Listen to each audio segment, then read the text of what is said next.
Doctor صاحب علامہ کا ایک شعر ہے بڑا پیارا، وہ مصطفیٰ برساں خیشرا کہ دین ہما اوست، کہ اپنے آپ کو مصطفیٰ صلی اللہ علیہ وسلم کی ذات اطہر تک پہنچا لو کہ دین تو سارا وہ ہیں، اگر وہ نہ رسیدی تمام بولا بھی وہ اگر وہاں تک نہیں پہنچے تو پیچھے تو پھر ساری بولا بھی ہے، تم نے کیا کمایا ہے؟ تو حضور صلی اللہ علیہ وسلم کی ذات اطہر تک پہنچنے کے لیے آپ صلی اللہ علیہ وسلم کا ایک کلام ہمیں ملتا ہے، مسلم شریف، بخاری شریف، ترمذی شریف چیپٹر بنا دیے ہیں ائمہ نے، تو مناقب علی رضی اللہ تعالیٰ عنہ میں کہیں سے بھی اگر آپ دیکھیں تلاش کریں تو یہ حدیث ہمیں ملتی ہے کہ انا مدینۃ العلم وعلی بابھا، میں علم کا شہر ہوں اور علی اس کا دروازہ ہے۔ تو سرکار دو عالم صلی اللہ علیہ وسلم کی ذات اطہر تک جیسے آپ نے ارشاد فرمایا کہ برکات ہیں، جس کو ہاتھ لگ جائے، جس کے لیے دعا فرما دیں، جس کو دیکھ لیں، تو اس ذات تک پہنچنے کے لیے سرکار فرما رہے ہیں کہ میں تو علم کا شہر ہوں لیکن دروازہ علی ہیں رضی اللہ تعالیٰ عنہ۔ تو حضرت یہ فرمائیں کہ اس دروازے کی کیا اہمیت ہے سرکار دو عالم صلی اللہ علیہ وسلم کی ذات اطہر تک پہنچنے کے لیے؟ بسم اللہ الرحمن الرحیم، بڑا خوبصورت آپ نے سوال کیا ہے، شکریہ سر۔ یہ جو حدیث مبارک ہے یہ ایک جز ہے جی، اور اس کے علاوہ مکمل حدیث مبارک ہے جی، تو اس کے اندر صرف دروازے کا ہی تذکرہ نہیں ہے بلکہ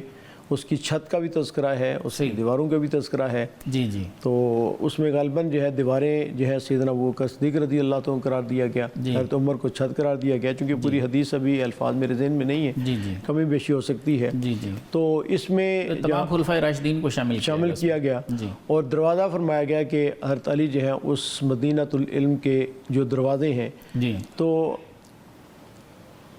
جامع صفات صرف نبی کی ہوتی ہے، صحیح، ساری صفات جو ہیں اللہ تعالیٰ نے ایک نبی کے اندر اکٹھی کر دی ہوتی ہیں، صحیح، باقی یہ ایک خوشبو ہے جو مہکتی ہے، تو اس کا ایک حصہ اہمیت کے ساتھ، زیادہ اہمیت کے ساتھ ابوبکر صدیق کے اندر ہوگا، اسی مہک کا ایک لپٹ، ایک خوشبو کا اہمیت کے ساتھ ایک حصہ ابوبکر حضرت عمر فاروق رضی اللہ عنہ کے حصے میں آیا، ایک حضرت عثمان کے حصے میں آیا، ایک حضرت علی کرم اللہ وجہ کے حصے میں آیا، اور کوئی حصہ ابو عبیدۃ بن جراح کے حصے میں آیا، خالد بن ولید رضی اللہ عنہ کے میں آیا، کوئی حضرت سیدنا امیر معاویہ رضی اللہ عنہ کے حصے میں آیا۔ صحیح، تو جامع جو صفات ہوتی ہے کہ جس کے اندر ساری خوشبوئیں اکٹھی ہو جاتی ہیں، وہ ایک نبوت کی ذات ہوتی ہے۔ وہ بیک وقت جو ہیں وہ قاضی بھی ہیں، صحیح، وہ بیک وقت مفتی بھی ہیں، جی، وہ بیک وقت قاری قرآن بھی ہیں، صحیح، وہ بیک وقت مجود بھی ہیں، جی، وہ مجاہد بھی ہیں، اور اسی طرح جتنی بھی صفات ہیں وہ ساری کی ساری ایک نبوت کے اندر جمع ہو جاتی ہیں۔ درست، لیکن جو امتی ہوتا ہے اس امتی کے اندر بعض دفعہ 2 صفتیں ہوں گی، کسی کے اندر 3 ہوں گی، کسی کے اندر 4 ہوں گی۔ صحیح، تو یہ والی جو حدیث آپ نے پڑھی ہے تو اس کے اندر آپ صلی اللہ علیہ وسلم نے یہ فرمایا کہ علی جو ہے وہ دروازے ہیں، اور اسی طرح ابوبکر صدیق رضی اللہ عنہ کے فرمایا، حضرت عثمان کے بارے میں فرمایا، حضرت عمر کے بارے میں ارشاد فرمایا۔ تو دروازہ بہرحال جس طرح دوسری چیزوں کی اہمیت ہے اس طرح دروازے کی بھی جی، جو ہے وہ اہمیت ہے۔ علم کا جو باب ہے خاص طور پہ یہ حضرت علی رضی اللہ تعالیٰ کے اندر اللہ تعالیٰ نے حکمت اور قضاء کا جو وصف ہے، صحیح، علم کا وصف حضرت علی رضی اللہ تعالیٰ کے اندر زیادہ رکھا تھا۔ سبحان اللہ، حضرت ابوبکر صدیق کے بارے میں آپ نے ارشاد فرمایا کہ امت کے سب سے زیادہ نرم طبیعت والے جو ہے وہ شفقت والے اور محبت والے، زیادہ طبیعت نرم جو ہے، تو اس کے وصف کے اندر جو ہے وہ ابوبکر صدیق ہے۔ صحیح، اور حضرت عمر کے بارے میں فرمایا کہ وہ ارشاد فرمایا کہ حضرت عمر جو ہے ان کو اللہ تعالیٰ نے شجاعت وہ والا وصف جو ہے تو وہ ارشاد فرمایا۔ حضرت عمر کے بارے میں ارشاد فرمایا کہ وہ اصدقہم حیاء عثمان، اللہ رب العزت نے حیا کا جو وصف ہے وہ زیادہ جو ہے حضرت عثمان رضی اللہ عنہ رکھا۔ وہ اقضاہم علی فرمایا کہ قوت فیصلہ جو ہے یہ حضرت علی رضی اللہ تعالیٰ کے اندر اللہ تعالیٰ نے جو زیادہ رکھی تھی۔ اور ہم جب حضرت علی رضی اللہ تعالیٰ عنہ کی زندگی کا مطالعہ کرتے ہیں تو کئی ساری باتیں ایسی ہیں کہ جہاں خود صحابہ کے درمیان اختلاف ہوا اور اس کے بعد کوئی فیصلہ نہیں ہو پا رہا تھا، صحیح تو بالکل اس کے بعد اس لیے کہ آپ صلی اللہ علیہ وسلم جب دنیا سے تشریف لے گئے تو کچھ واقعات ایسے پیش آئے جو آپ کی نبوت میں پیش نہیں آئے، صحیح ٹھیک ہے، جیسے فتوحات ہوئیں، تمدن نے ترقی کی، مصر فتح ہوا، پھر بڑی بڑی سلطنتیں فتح ہوئیں، تو سوالات نئے قسم کے پیدا ہوئے۔ صحیح اب اس پہ صحابہ کی مشاورت ہوئی، کسی کو ایک حدیث یاد تھی، کسی نے دوسری حدیث یاد تھی، کسی کو ایک آیت یاد، تو وہ سارا آپس میں اختلاف ہوتا تھا۔ فیصلہ کرنے کے لیے حضرت علی رضی اللہ تعالیٰ عنہ سے پوچھا جاتا، تو پھر علی رضی اللہ تعالیٰ عنہ فیصلہ کرتے۔ حضرت عمر بھی فرمایا کرتے تھے کہ حضرت عمر نہ ہوتے تو میں ہلاک ہو جاتا، درست، اس لیے کہ بعض فیصلے ایسے تھے۔ جی تو یہ والی جو چیز اللہ تعالیٰ نے حضرت علی رضی اللہ تعالیٰ عنہ کو جو ہے وہ زیادہ عطا فرمائی تھی کہ اللہ نے قوت فیصلہ اور تفقع جو ہے وہ زیادہ عطا فرمائی تھی۔ ہمارا اگر آپ کہتے ہیں تو میں آپ کو عرض کرتا ہوں جی جی کہ حضرت علی المرتضیٰ جو ہیں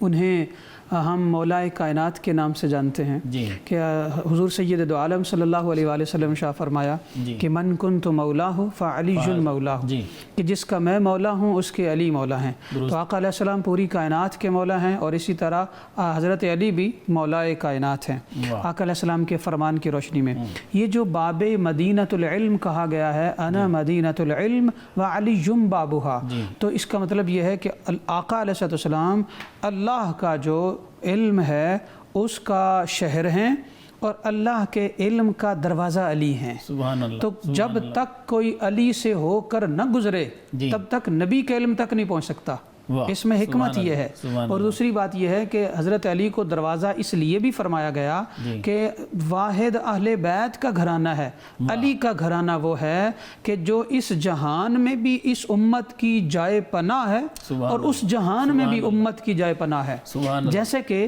آقا علیہ السلام نے یہاں پر یہ فرمایا کہ اگر کوئی چاہے کہ قرآن سمجھ لے واہ، تو علی کے فیض کے بغیر نہیں سمجھ آتا۔ سبحان وہ علی کے فیض کے بغیر سمجھنا چاہے گا تو یہ دل بہی کثیرہ کی طرف چلا جائے گا۔ اللہ اللہ، اور اگر کوئی قرآن کو پازیٹیو اور حقیقی معنوں میں سمجھنا چاہے گا تو وہ یہدی بھی کثیرہ کو پائے گا۔ سبحان جب جہاں علی کا فیض اور محبت ہے وہاں پر آپ کو اللہ کا فیض ملتا ہے، اور جہاں علی کا نہیں وہاں نہیں ملتا، چاہے وہ یہ جہان ہو یا قبر ہو یا حشر ہو۔ اور یہاں پر یہ بھی بتا دو، آج کے زمانے میں یہ بتاؤں کہ ہمیں تمام صحابہ و اہل بیت سے محبت ہے، مگر اگر آپ نے یہ دیکھنا ہو کہ وہ عالم جس کے اندر تاثیر ہے وہ کون سا ہو سکتا ہے، وہ محبت علی والا ہوگا۔ ہاں، وہ غلو نہ کرتا ہو، جو اللہ نے اس کے نبی نے بتایا ہے اس کے مطابق چلتا ہو تو، اور علی والا ہو اس کی بات سنو، اور جو علی والا نہیں ہے اور پھر ساتھ بہت سارے لوگ ہیں جو علی کو مانتے ہیں اور غلو بھی کرتے ہیں، جو اس طرح کرتے ہیں وہ گمراہ ہو جاتے ہیں، اور جو علی کو اس طرح مانتے ہیں جیسے نبی نے کہا اور کھلے دل کے ساتھ مانتے ہیں تو بس پھر وہ دونوں جہانوں میں عزت دار ہیں۔ بے شک بے شک، یہ ڈاکٹر صاحب نے اچھی گفتگو کی ہے، اور میرے خیال ہے اس زمانے کے حوالے سے جو اصل میں کچھ چیزیں ایسی ہوتی ہیں کہ ہم نہیں چاہتے کہ ان کو زیر بحث لایا جائے۔ ایسا ہی ہے کہ قرآن کریم نے فرمایا کہ رضی اللہ عنکم ورضوا عنہ، جی کہ اللہ تمام صحابہ سے راضی ہو گیا جی، اور صحابہ ان سے راضی ہو گئے۔ وَأَلْزَمَهُمْ كَلِمَةَ التَّقْوَى وَكَانُوا أَحَقَّ بِهَا وَأَهْلَهَا، کہ اللہ رب العزت نے جو تقوی کی بات ہے صحابہ کے دل پر جو ہے وہ راسخ کر دی تھی، اور واقعتاً صحابہ احق بہا و اہلہا، اس کے حقدار بھی تھے اور اس کے اہل بھی تھے۔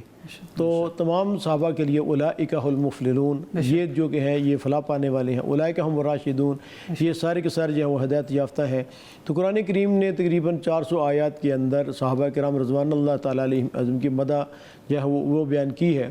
تو لیکن یہ ہے کہ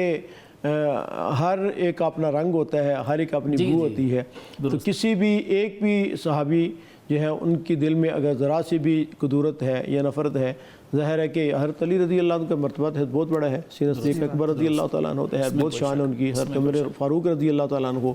اور اسی طرح حضرت عثمان رضی اللہ تعالیٰ عنہ جو آپ صلی اللہ علیہ وسلم کے جو ہے وہ دوہرے جو ہے وہ نسبت ان کو ذل و رین وہ حاصل ہے، حضرت خالد بن ولید رضی اللہ تعالیٰ عنہ، سیدنا امیر معاویہ رضی اللہ تعالیٰ، یعنی سارے صحابہ، ان میں کچھ بڑے صحابہ جن کے فضائل باقاعدہ حدیث کے اندر جو ہے مذکور ہیں، لیکن اس کے علاوہ وہ صحابی جن کا تذکرہ ہی نہیں ہے، صحیح کتابوں میں نہیں ملتا، لیکن اللہ کے علم میں ہے، وہ صحابی تھے، ظاہر ہے کہ ان کا کسی ایک کا بھی نیگیٹو ذہن میں رکھنا یا رکھنا یہ گمراہی ہے، بے ایمانی بڑی یہ گمراہی، اس لیے کہ قرآن کی 400 آیات کی جو ہے وہ انکار لازم آتا ہے۔ بے شک۔ تو حضرت علی رضی اللہ تعالیٰ کا تو ہر بڑا مقام ہے ہمارے دل کے اندر ہے، اور آپ صلی اللہ علیہ وسلم نے ان کی کافی فضائل بیان کی ہیں۔ ابوبکر صدیق رضی اللہ تعالیٰ کے مناقب کتنے ہیں، پورا باب ہے ایسے ہی حضرت عمر کے جو ہے مناقب ہے ان کا، چیپٹرز ہیں پورے اور یہاں تک فرمایا کہ لو کان بعدی نبی لکان عمر، میرے بعد اگر نبی ہوتا تو عمر ہوتا۔ اور عثمان کے بارے میں تو آپ صلی اللہ علیہ وسلم نے فرمایا کہ اگر میری 100 بیٹیاں بھی ہوتی تو میں یکے بعد کے لیے عثمان کے نکاح میں دیتا چلا جاتا۔ سبحان اللہ، یہ بڑے صحابہ ہیں، لیکن جن کی فضیلت جو ہے، فضیلت میں ظاہر فرق ہو سکتا ہے، جی جی، تو جن تلک رسول فضل اللہ بعض علی بعض، اس طرح ان کے اندر بھی جو ہے وہ فرق ہو سکتا ہے۔ ہماری جو فقہ ہے فقہ حنفی، تو اگر دیکھی جائے تو چونکہ تفقہ کے اندر خاص طور پہ سیدنا عمر رضی اللہ تعالیٰ عنہ اور حضرت علی رضی اللہ تعالیٰ عنہ کا مقام ایک ممتاز ہے علمی اعتبار سے، تو ہماری جو فقہ جو چلی ہے تو اس کے اندر زیادہ جو گہرائی ہے فقہ حنفی کے اندر، تو وہ اسی وجہ سے ہے کہ حضرت علی رضی اللہ تعالیٰ عنہ، حضرت عمر رضی اللہ تعالیٰ عنہ کے جو فیصلے ہیں وہ اس کے اندر شامل ہیں، حضرت عبداللہ بن مسعود رضی اللہ تعالیٰ عنہ، پھر اس کے بعد امام نقی، حضرت حماد، امام حنیفہ رحمۃ اللہ علیہ، جی جی، تو ان دو حضرات کا ہماری فقہ پہ بہت زیادہ جو ہے وہ اثر ہے۔ تو بہت شکریہ، بہت شکریہ سر۔